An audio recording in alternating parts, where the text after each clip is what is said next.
Hey guys, it's Allison with Career Services. If you don't know me, haven't seen me before, I'm a career coach with UMKC Career Services on campus, our central office.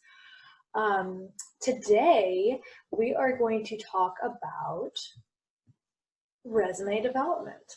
So we're just going to go over the basics of resume, the formatting, the content, what should go where, why we capitalize or italicize or bold and do all those things to a resume. So I'm going to jump right in if we're ready. Okay, so let me kind of minimize my video now that you've seen me. All right, so I want to make sure that you guys see the full presentation like this. So my video is going away, but let's look at the big picture. So this is one of our sample resumes. It is more geared towards a research position, and you can kind of see that with like the laboratory skills, research experience, all that stuff. But this is still a good example because there's a lot of components on here that really translate to all different types of positions and all different types of jobs that anybody may be applying for. So big picture, what we really like about this resume and what employers really like about this resume is the fact that it looks very clean, neat, and organized. You can tell where all the sections are. You can jump around the sections. They're very prominently separated. It also has good lines. So there's things aligned on that left-hand side, and then there's items aligned on that right-hand side. So there's good visual borders. And also there's a good balance of white space and text. So it's not too text heavy where it looks super messy, but it's not there's not too much white space where it looks just empty.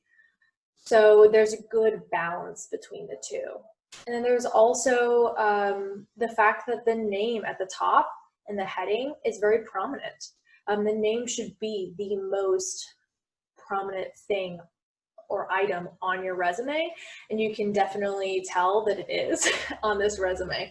And then lastly, an employer on average reads a resume like 6 to 7 seconds. So that means your resume has to wow them enough to move you on to the next level in this process in literally 6 seconds. So there are certain things that we've done to make sure that there are items on here that catch their eye and that they can move through it easily and quickly. All right, so let's start. We're going to go by section, and let's start with that very top section, your headings, your name and your contact information. So obviously, first thing on here is the name. Again, we talked about this. It should be the biggest, boldest thing on your page. You want your name to stand out the most out of everything. And then as well, we have your address and then your phone and your email. So for the address, make sure it's written correctly, and it should be accurate. So definitely proofread that, as well as if you are applying to a position directly, so you're submitting your application with your resume directly on the website, on their website, then you will definitely put your full address on your resume.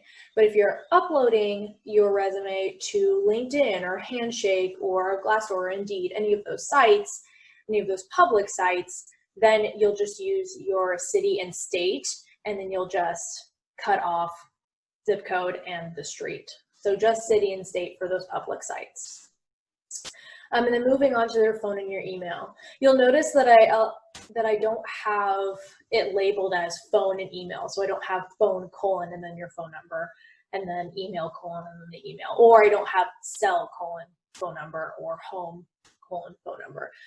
We do that because it's very obvious what a phone number looks like, and it's very obvious what an email looks like. So it's just not necessary and just takes up space when you add that extra bit in there. So we definitely just keep it simple. Just write your phone number and your email very simply. And then again, proofread them, make sure both are spelled correctly. You have the right numerical values in there for your phone number. And make sure your phone number is one that they can reach you at, one that you use the most, as well as that email. Make sure your email is the one that you use the most, and make sure your email is one that is professional. So make sure it's one you use often, and make sure it's professional. So if you have one that you use often, but it's like cats 2000 or something is the username, maybe not the best. So maybe create a professional email specifically for applying to things, and make sure that's you check it often, or you have it on your phone so you get the notifications. All right, moving on to the first section under the heading. And because you guys are in school right now, education is going to be the top thing that qualifies you for any position right now. And so education will stay at the top pretty much until a few years after you graduate, and then you can switch it with your experience. Your experience after you've kind of been more established in your career, then your experience will be at the top. But for the next multiple years, education is going to be at the top of your resume. Now you'll see right away that the heading for this section, I've bolded it, it's in all caps, and it's underlined. And we do this because, similar to your name, we want the sections to stand out more so than any of the other content. Because, like I was talking about in that big picture, we want the employer to be able to read through your resume quickly and easily and jump to different sections.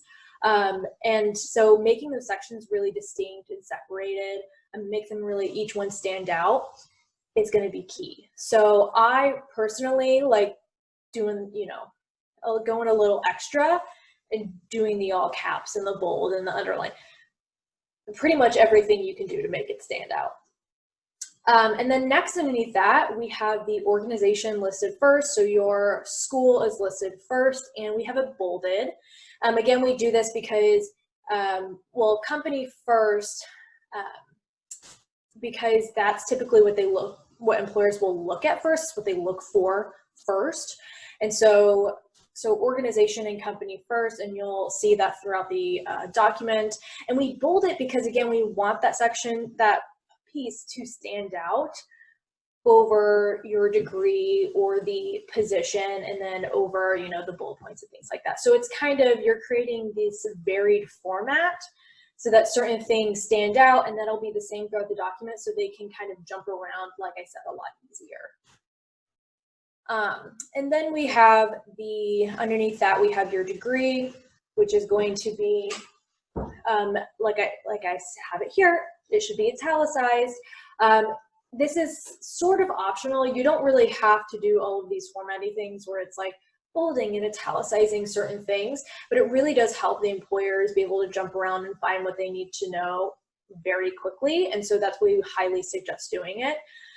So italicizing that degree, and then you'll italicize the position. Again, you'll see this throughout the document.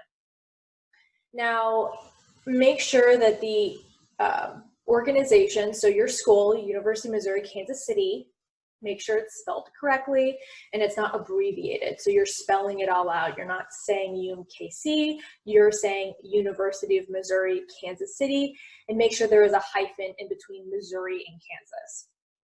And for the degree, again, going to spelling, it should be Bachelor of Arts, Bachelor of Science in whatever your major is in. Or if you're a business major, Bachelor of Business Administration.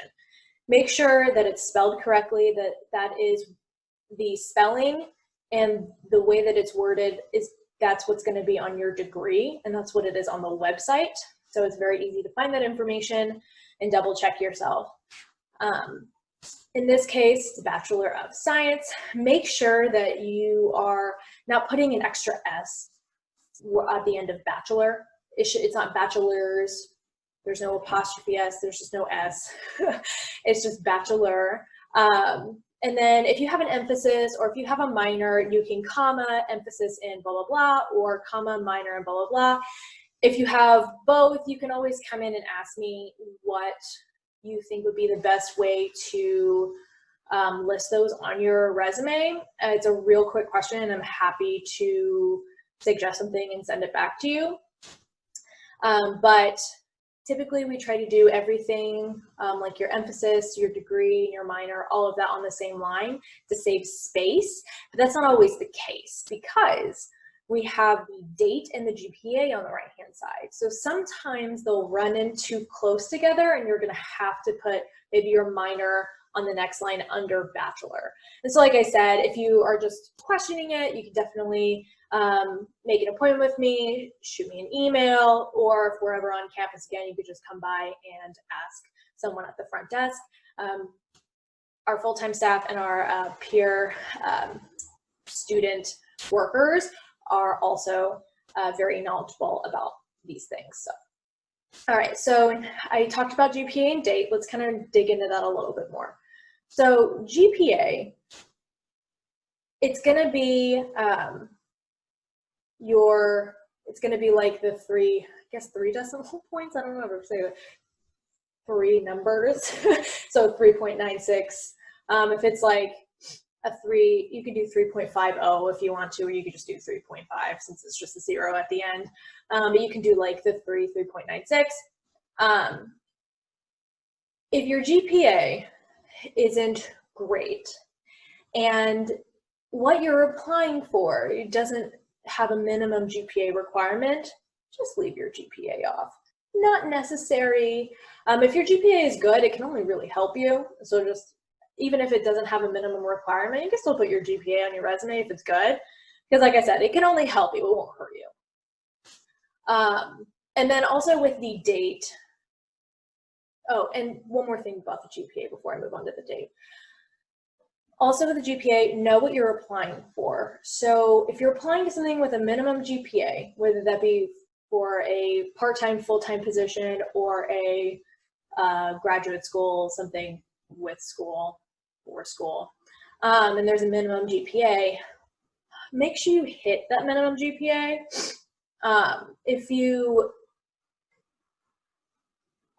It should be on your resume if they have a minimum GPA. So you should be showing that you hit the minimum.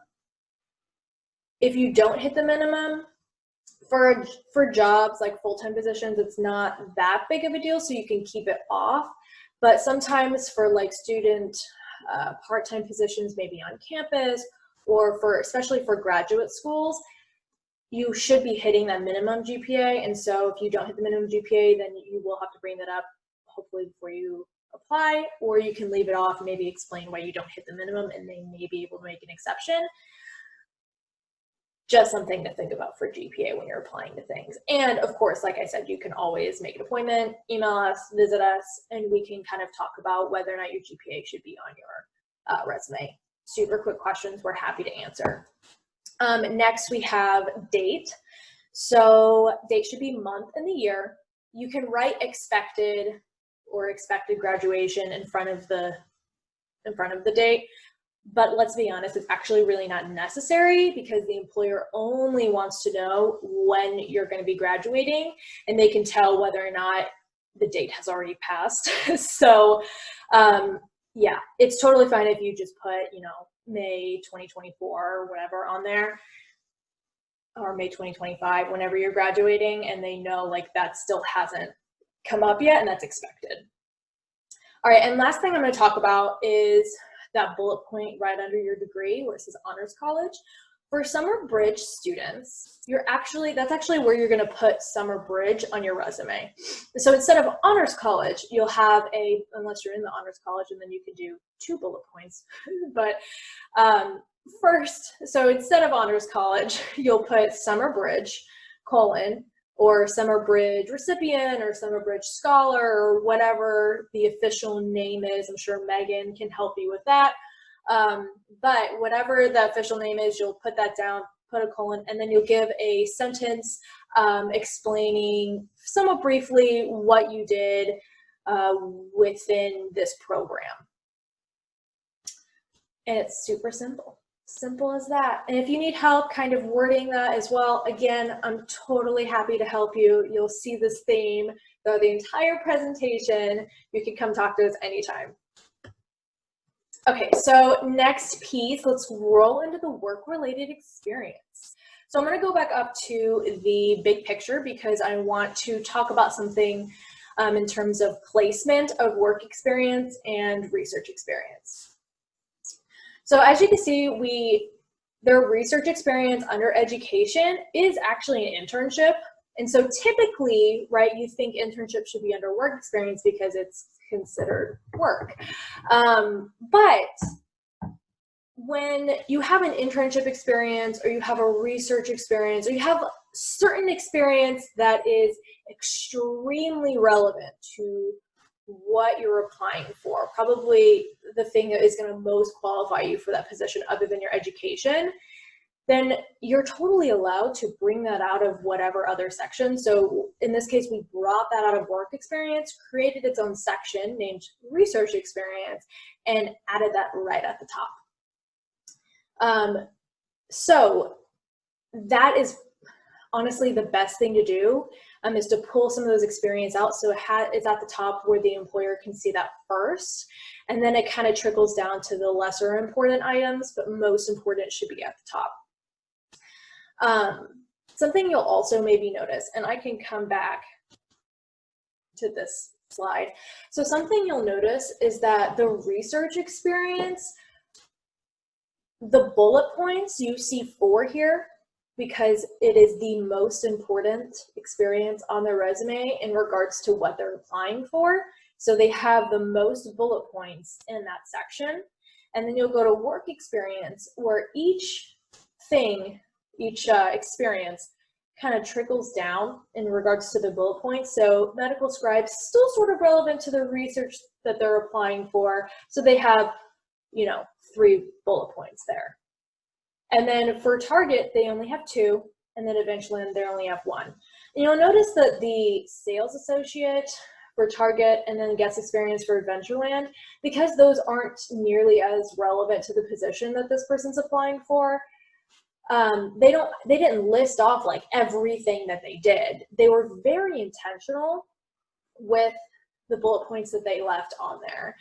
And the way that they worded it was very intentional as well. So they threw in keywords like customer relationship, satisfaction. They threw in a sales conversion rate, and adding numerical values within bullet points just brings your resume to another level.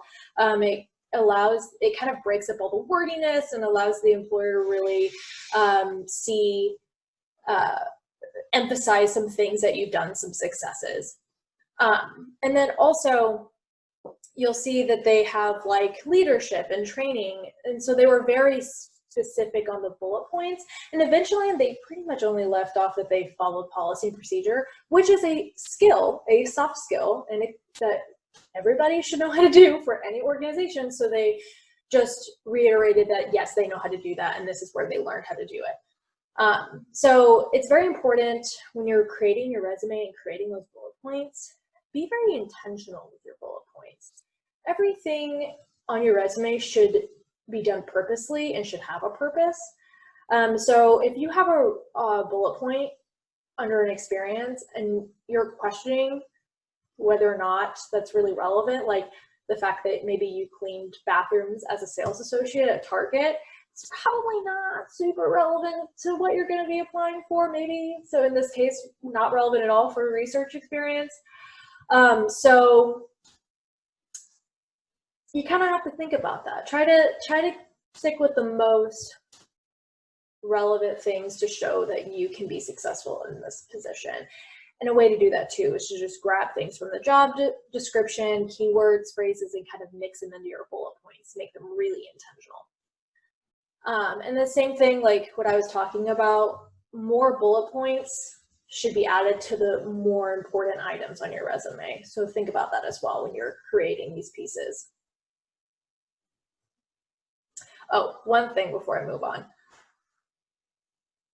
I want to note that you'll see that under both sections here, the company is bolded the positions are italicized, just like in the education section where organization, the school, was bolded, and your degree, which is your position while you're in school, was italicized.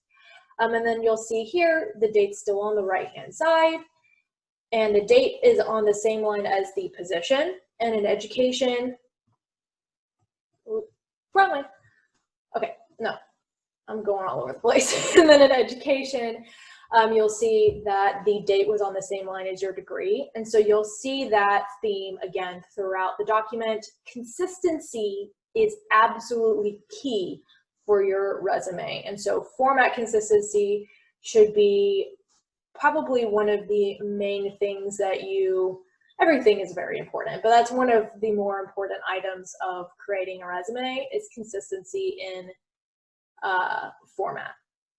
And you'll also notice that we don't have GPA on here anymore, but we did replace it with location. And going the wrong way. And the reason that we don't have location in education, so like when you go to K-State, sometimes you'll write, or a lot of times you'll see they'll put Wichita, Kansas, somewhere in education just to state where it's located.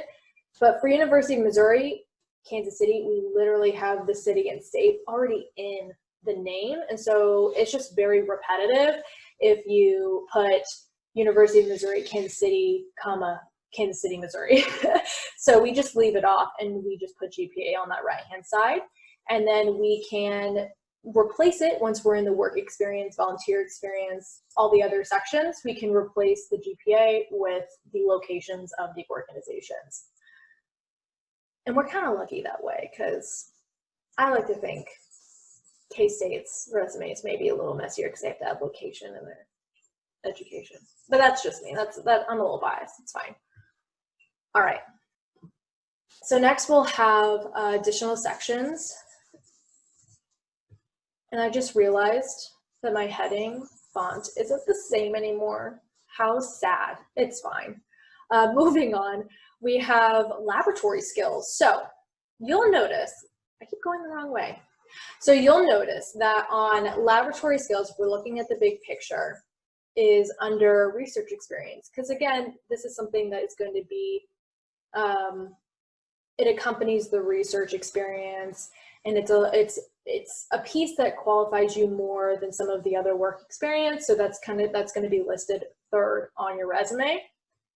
And then you'll see at the bottom we have involvement because it's just not as relevant to the position as some of the other sections. So that's going to be listed on the bottom. Wow, I clearly don't know how to use PowerPoint today.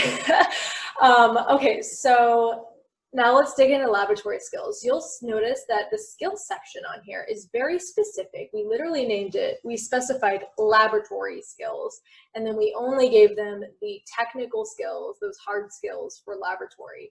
So a lot of times you'll hear like career services people or recruiters or something talk about hard skills and soft skills. So soft skills are more of those like communication, punctuality, hardworking, interpersonal communications, building relationships, things like that. Those are soft skills, and those are things that you can pretty much learn in any job, and it varies on how much you use those skills in different types of positions. But those are the types of skills, those soft skills, you actually will not put into a skill section. Those skills should be very prominent within the experience sections and within your bullet points. And so you can kind of throw in those keywords like interpersonal communication, or like you saw in Target, where it says customer relationship or fostering customer relationships and satisfaction. That's kind of like a keyword buzz phrase that employers like to see, and especially if that was on the job description, you're knocking it out of the park. So now let's talk about hard skills. So hard skills are more of those technical skills. So knowing, coding, script, software, in this case, knowing how to use lab equipment, how to how to conduct certain tests and things like that. So those are more of the, and knowing how to use equipment and things. So those are more of the hard skills, and those are the skills that you're going to add into a skills section. So we've very much specified that these are laboratory skills, but you can just add a general skill section and then add a bunch of different hard skills that are relevant to the position if you need to. All right, so then now let's go into involvement. So the involvement section, you'll notice that we still have it formatted the same as experience and education. We still have the organization bolded, and we still have the position, as you'll see, that first one, italicized. And we did add a bullet point since they did hold an executive position within that organization. We did add a bullet point and list off some of the things that they did. And again, that's just supplemental to everything else on their resume. It's going to help qualify them, again, even more for the position. So let's go ahead and add a bullet point. If you hold an executive position within an organization, add a bullet point and talk about what you did, because those are still some leadership skills and other skills that you learn through that position. And again, we have the dates listed on the same line as the position.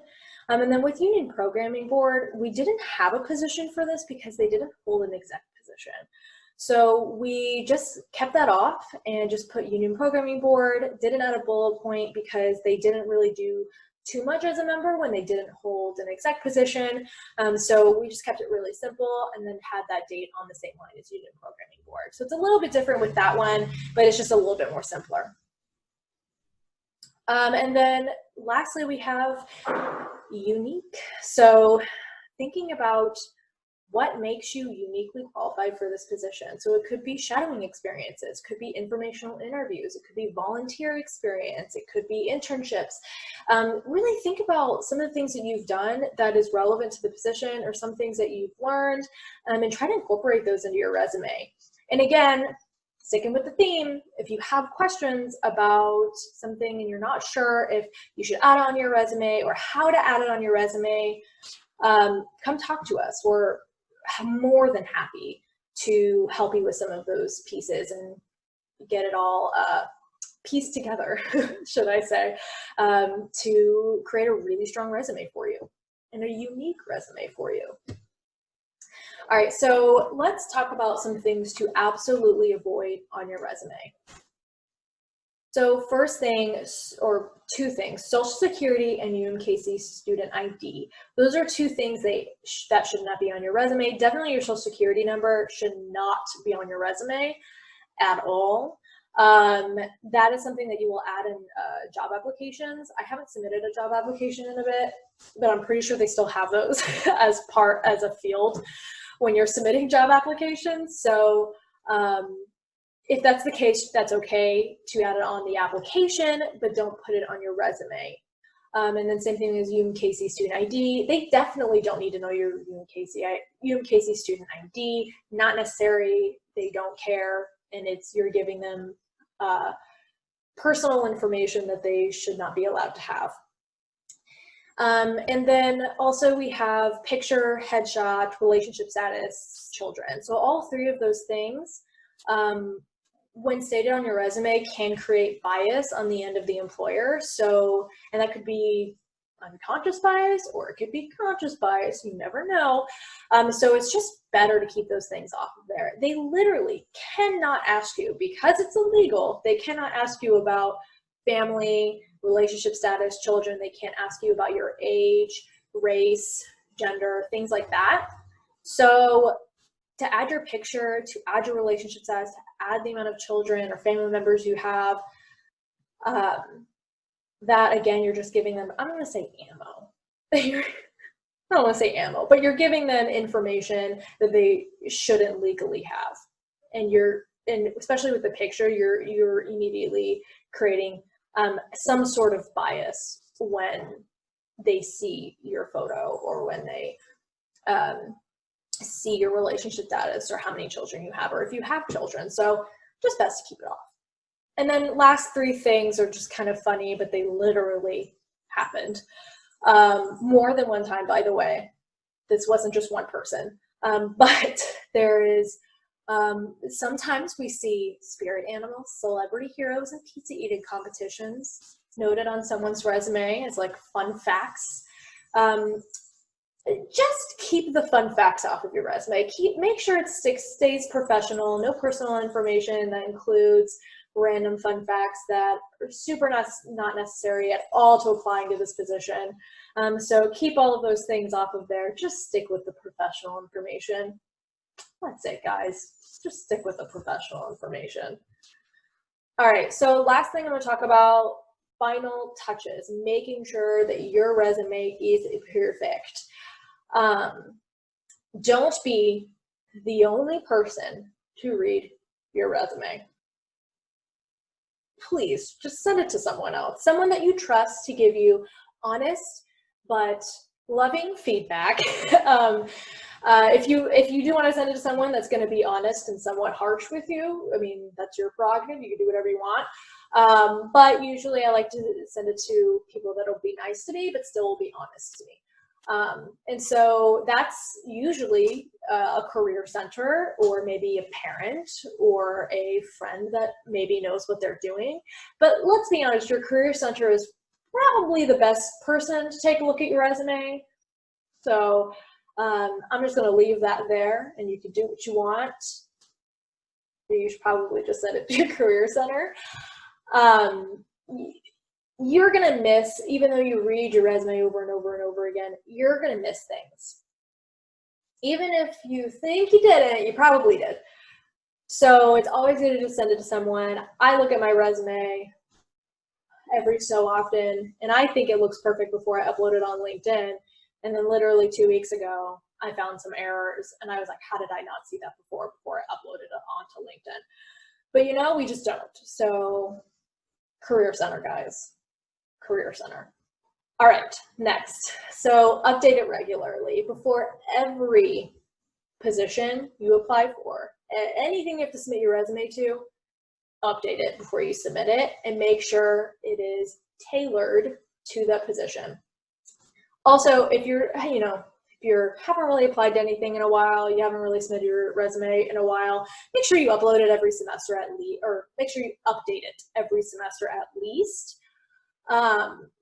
You will probably have some changes and different experiences, things like that every semester. So it's just good to keep it updated so you don't have to work so hard later on when you actually do need to update it for a position and you kind of forget some of the things that you've done. It just helps keep it consistent and fresh. And then last thing, I kind of mentioned it, but tailoring your resume is very, very important. A really good resource, which, by the way, we just had an interview with someone from this resource, and it's great. It's on our YouTube channel, UMKC Career channel. You should look it up. A little plug there, but you know, it's cool. So this resource is JobScan. It's a free resource to every student at UMKC and alum. And you will basically log on to Handshake, go to, when you're on the homepage, go to Career Center, and then go to Resources, and it's listed on there. And then just follow the link that's on there. That's the free UMKC link. So I think you may have to create an account, or you just sign in with your SSO. But in the instructions on that resource page, it'll tell you. I just don't remember at this point. But JobScan is literally one of the best resources on earth for applying to jobs and tailoring your resume to these jobs. If you haven't heard of applicant tracking systems, that's what a lot of companies, large, like the Google, Microsoft, Apple, all of those huge companies, those are the ones that come to mind, but all the huge companies use applicant tracking systems. And then also a lot of medium and small sized companies as well. And applicant tracking systems is basically software that companies use to weed out applicants. So when they get a lot of applicants for a position, they will have this applicant tracking system literally take a look, compare the job description and your resume and application materials submitted, including the application itself. And if everything is not filled out on the application, it'll throw you out. If you don't have enough things that match the position on your resume, enough keywords, phrases, things like that, it'll basically it'll give you, it won't throw you out maybe, but it'll give you a low percentage. And so the HR people will only look at the higher percentages in terms of matches. And so then you're at the bottom and you just don't really get a chance, and you may just get an automatic, so sorry, we went with someone else kind of message. So JobScan it'll basically simulate an applicant tracking system. You will look up the job description, upload it onto JobScan, and then upload your resume, and it'll compare the two, and it'll give you suggestions on how to maybe tailor your resume better, where you can add more keywords and phrases, things like that. And it'll also take a look at the formatting and make sure that that is something that will run through an applicant tracking system successfully. There is certain formatting that an applicant tracking system will literally just throw out your resume because they can't read that certain format. And so that's a lot of columns. If you have columns on your resume, or if you have, it's more of those like aesthetically pleasing resumes, like templates that everyone loves. Those are the ones that applicant tracking systems cannot read. So JobScan is an invaluable resource, and we're obsessed with it. And every single person, no matter what size company you're applying to, what positions you're applying to, whether it's part-time, full-time, internships, blah, blah, blah, use it. Tailor your resume every single time to every single position. You are 3 times more likely to get interviews by using JobScan as a tool for every single application. I'm telling you, do it. I'm done preaching, but do it. But yeah, tailoring is really, really important, and you'll do it for each position, and I'll leave you with that. So that is it from me. If you have any questions, feel free to email me. I'm sure Megan has my email, but posted somewhere, but if she doesn't, it's murdock@umkc.edu. So that's murdock@umkc.edu. Yeah, like I said, email me if you have any questions, literally anytime. I'm so happy to help. All right, that's it for me. Thanks, guys.